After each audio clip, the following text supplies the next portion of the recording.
I saw a post on here where the woman was, talking about her abuser and how angry she was and how bitter she was. And, it just broke my heart. It broke my heart for many reasons. First being, I understand. I was there. Second being, it is a commandment for us to forgive.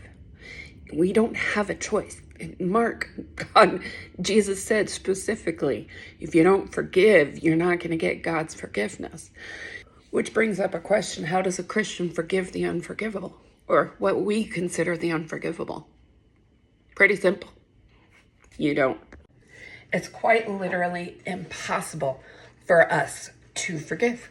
In our own strength, we can't do it. I'll use myself as an example. I have been wronged in the worst possible way.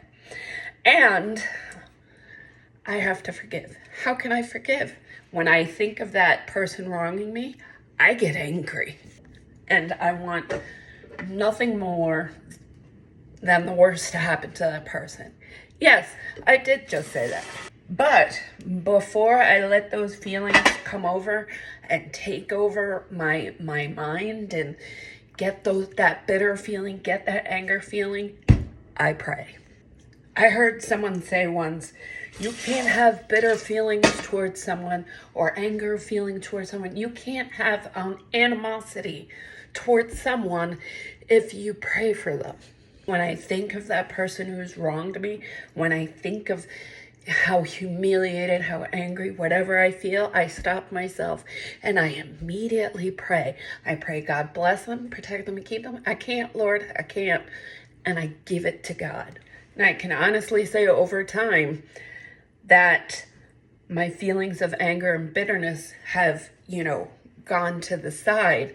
And I'm able to forgive and I'm able to move on. But when that anger does come back, because it does, I remember to pray.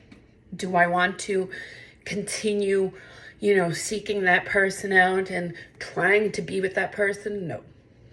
Jesus is the only one that's going to forgive and forget. Me, I'm going to forgive and I'm going to learn and I'm going to move on. The key thing to remember is the bitterness and the anger and the resentment that you hold for that person does nothing to that person, only destroys you. Something to think about. God bless.